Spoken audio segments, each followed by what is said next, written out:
So please help us save some money next time.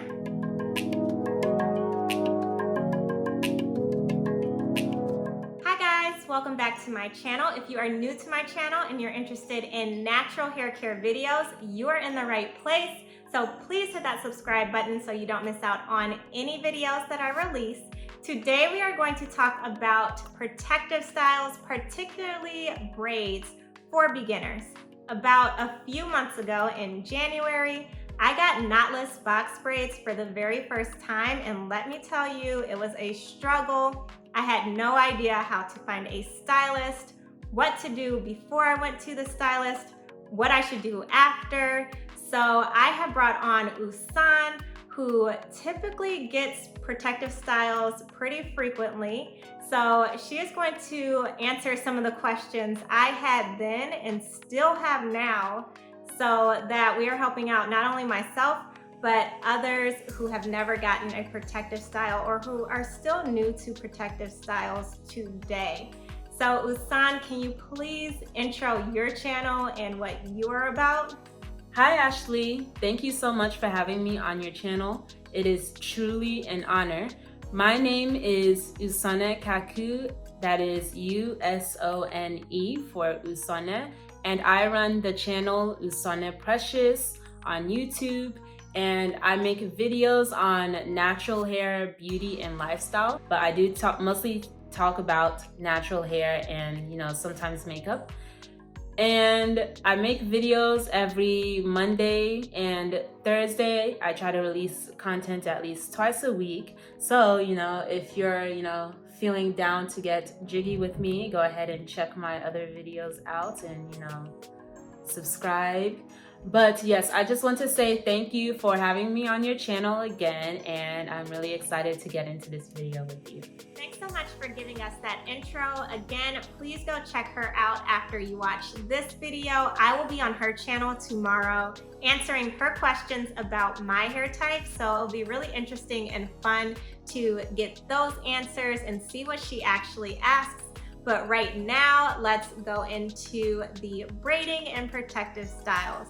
So my first question is around finding a hairstylist. I had the hardest time finding a good stylist. I didn't know if I should go to someone's home. I didn't know if I should only look at stylists that were in salons. I didn't even know that so many braiders worked out of their homes. So that was really new to me. On top of that, I just didn't even know what price point I should be looking at and what other things I should look for when I am looking into a stylist. So can you please share what you look for in your stylist when you are looking for one? And if you can, even give us prices on some of the styles that you have gotten. Hi, yes. So whether you go to a home or a salon, it really does not matter. I've been to both, and what I can say is whichever one you would feel most comfortable at is the one I would go to. What is more important is choosing the braider. So you just want to be sure that you do your research beforehand and you choose a braider who is gentle on your hair, one, and then also does good quality work. That's what's more important to me about choosing who to go to. So as long as you watch to make sure that she's not a braider who A, braids too tight, and B, who does not continuously run damaging things like combs through your hair just way too much, and that her work is neat and of good quality, you should be fine. Just make sure to do your research on the braider beforehand. My advice on doing your research ahead of time is simple enough. You can simply just ask the braider you're looking at if you can come in one day and watch them work with another client, see how they interact with him or her, and make sure that they're not actually gripping that client's braids too tight. And then another way is to just simply go online. There are plenty of places, plenty of salons mostly. Salons mostly will have this, but online there'll be places where they allow their clients to give reviews and feedback on their work and how how their customer service was. So I think that's a pretty powerful tool, and letting yourself know who you should and shouldn't go to when you're looking to get a protective style done. So yeah, physically going there to look at what they do and just simply going online are the two best ways to do your research on braiders. Okay, so as for payment, that actually depends on the style you get and who you go to. If you were to get something like box braids, that is going to of course cost more than getting something like simple cornrows with added hair. And just because of the length of time it takes, and how much extra hair you have to use and how difficult the install method is. And then the prices also vary by state. Some states charge more than others, some don't. Now for my experience and where I'm at, which is North Carolina, I would typically say that about $100 to $200 and something is pretty normal. I wouldn't really start questioning things till I, hit $300, which is not an abnormal price to charge, as long as, if the style that you're trying to get is long and, maybe you want it's in a small size. But, I typically say, almost about $100 to $200 and something is pretty okay. Now, like I said, braiders will charge differently depending on where you are at. So I wouldn't expect to pay the same price if I were, living in a big city or state versus if I were living in a smaller town or state. So I would say a good tip would be to just Google the prices of the other braiders around you and see how much they are charging, and just compare it to what you're being charged by the braider you are looking at, and that will just let you know if you're getting a reasonable price or not. Now, some will also charge a little higher if they think that the quality of their work is good. So along with looking at comparing the prices, also compare how well you like how they do their braids too, just so you get a fair look at what you're actually paying for. Now, that tip is actually more for licensed braiders and salons who are more likely to have their prices on Google. If the braider is not licensed, then I would not at all expect to pay as much as I would pay if I were going to a salon, just because a license in people's heads is kind of seen as you are certified and knowledgeable about doing hair. So, and no one is going to really expect to have to pay as much for an unlicensed braider as they would a licensed one. Not saying that an unlicensed braider does bad braids. No, I've gotten plenty of good braids by unlicensed braiders. Just I would not expect to pay as much if they were not licensed. And then of course there are people who know a friend who knows a friend and have members of their family who braid and can easily get their braids done for free or just super cheap. But I assume you are talking about if you don't know anyone, so that's basically what my answer goes towards. Okay, that's going to be really helpful for me because I am moving soon. So now I'm going to use some of your tips as well when I am looking for a new braider up in Seattle. So now that we know how to find our stylist, what type of things do you typically do when you are prepping to go into the salon or to the braider's home to get your hair done? I know that you needed to stretch your hair. My braider specifically said she would charge me more if I did not have my hair stretched before I came in. But I don't know if there's anything else we should be doing to make sure that our hair stays healthy and just to make the process a lot easier on the day that we get our hair done.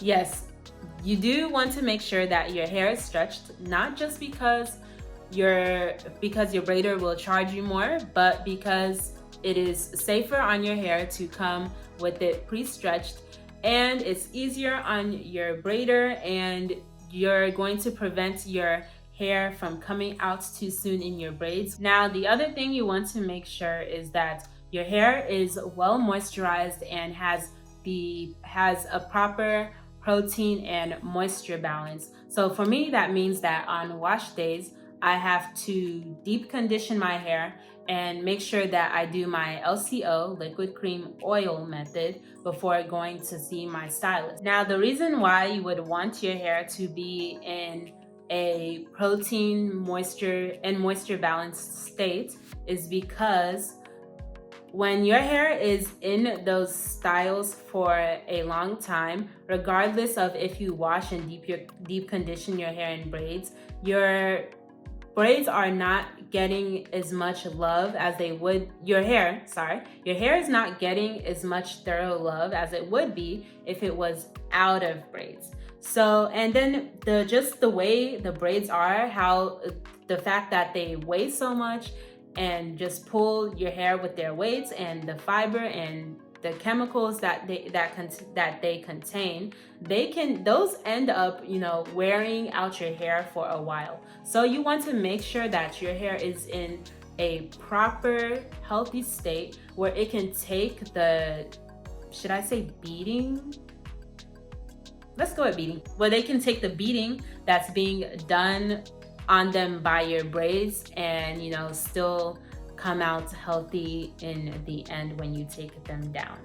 Me personally, I like to do my wash days before protective styles, maybe 1 or 2 days before going to my appointment, just because I want to make sure that my hair's moisture levels are at its peak when I do get them in.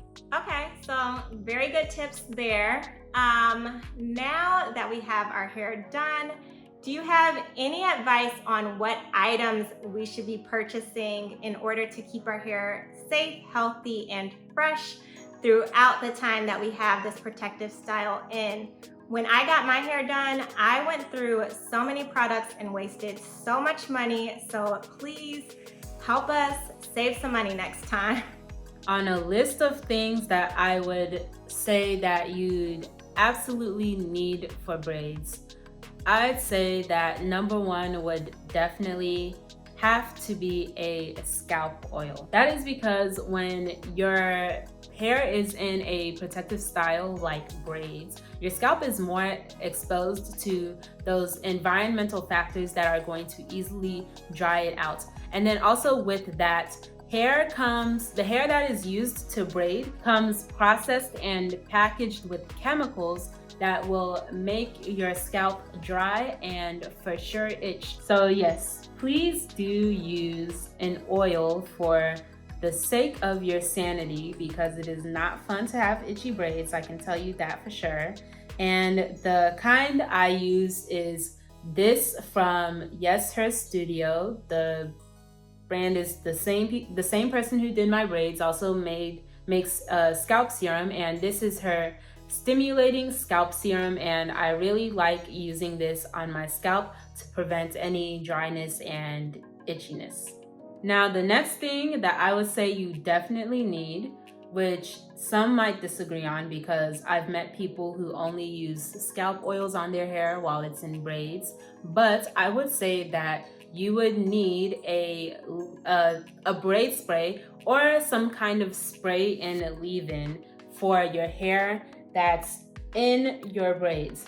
And I say this because if your scalp alone cannot moisturize your whole hair, all your hair while it's out, that's not gonna change while it's in braids. While you have something to moisturize your scalp, you'll still want something to moisturize your hair that is too far for your own scalp to produce oils and moisture for.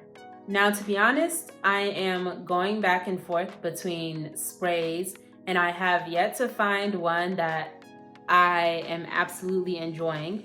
But currently I am using this African Pride Olive Miracle Extra Shine Braid Sheen Spray, and that's what I'm using.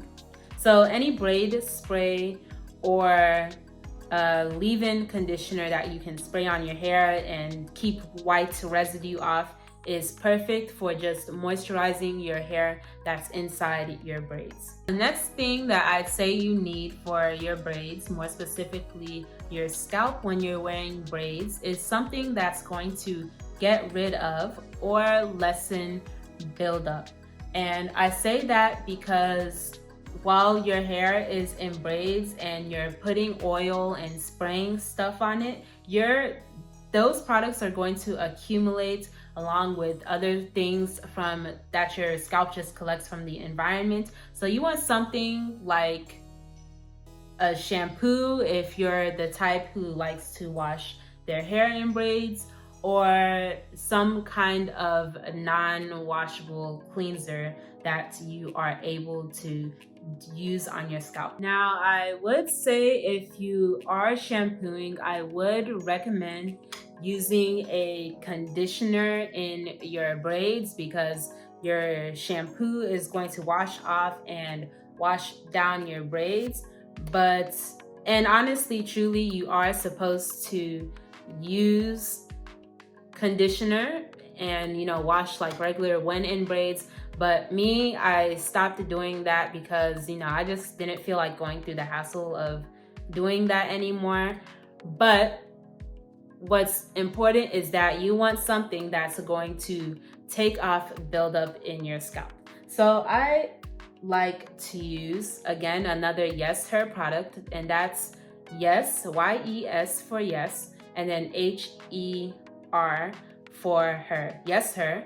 And I like to use the Yes Her Studio Eucalyptus Scalp Breeze Refreshing Scalp Cleans. And I find that I like this spray for removing buildup and getting that nice refreshing feeling in my scalp. This next one I think is pretty non-negotiable for most people. If you want your braids to last, you absolutely should sleep with a satin bonnet or satin pillowcase. They sell jumbo satin bonnets that will fit braids in plenty of beauty supply stores, and satin pillowcases are also pretty normal to come across. But if you want your braids to last without frizzing so much at the top, sleep on something satin. Okay, this last one is pretty optional. Maybe not so if you're the type who likes to wash your hair in braids, but you can use mousse to just, lay down some flyaways and frizziness that comes up as you wear your braids. I actually was going to suggest gel, but gel actually tends to build up in braids, so never mind about that. I'd suggest mousse, but you can just use mousse to just pat down any hairs that are coming out, any frizzes, any flyaways, that kind of thing, and just make your style look as neat as you possibly can for longer. Okay, now that we know about the products that you use, I'm going to try out some of them for sure next time.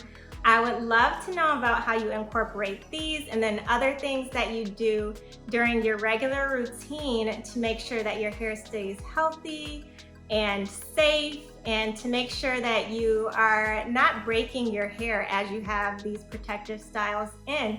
So maybe what you do on wash day, what you do on a daily, weekly, or even a monthly basis. Hey, I actually have a video out about that right now on my channel. Shameless plug.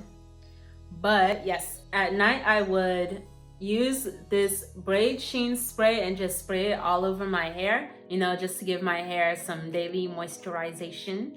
And then, which is pretty much all I would do to my hair on a daily basis, but every 2 or 3 days, whenever I start to feel my scalp grow a little itchy, I don't want to wait till it's too late. But when I start feeling that itch coming on every 2 or 3 days, I will first go in with some water and touch water to each row of my scalp. And then I will I'll follow that in with my Yes Her Stimulating Scalp Serum down each row that I've touched my water to. So this spray is on a daily basis, and this scalp serum is on a 2 to 3 day basis. Now on a weekly basis, I will use my Eucalyptus Scalp Breeze Refreshing Scalp Cleans to spray down my scalp and remove buildup. Then I would follow it with, I'll follow it up with my Stimulating Scalp Serum. So that's on a weekly basis. Now, as for on a monthly basis, I don't really do anything on my braids monthly. But since I am a person who likes wearing my braids for 2 months, I would maybe, after 1 month, go back to my braider and get a retouch get my braids redone at my front end perimeter, just to make my style look fresher for the next month as I carry my braids into it. So yeah, that's what I do on a daily, weekly, and monthly basis. All right, thanks so much for sharing all of that advice and your experience with protective styles and braids. It was really helpful to me. I am sure it was helpful to others who are watching this. And again, please go check out Usone's page after you have completed this video. I will be on there tomorrow, so please don't miss out on that. And as always, if you enjoyed this video, please give it a thumbs up. Don't forget to hit subscribe if you haven't already, and I will see you next time.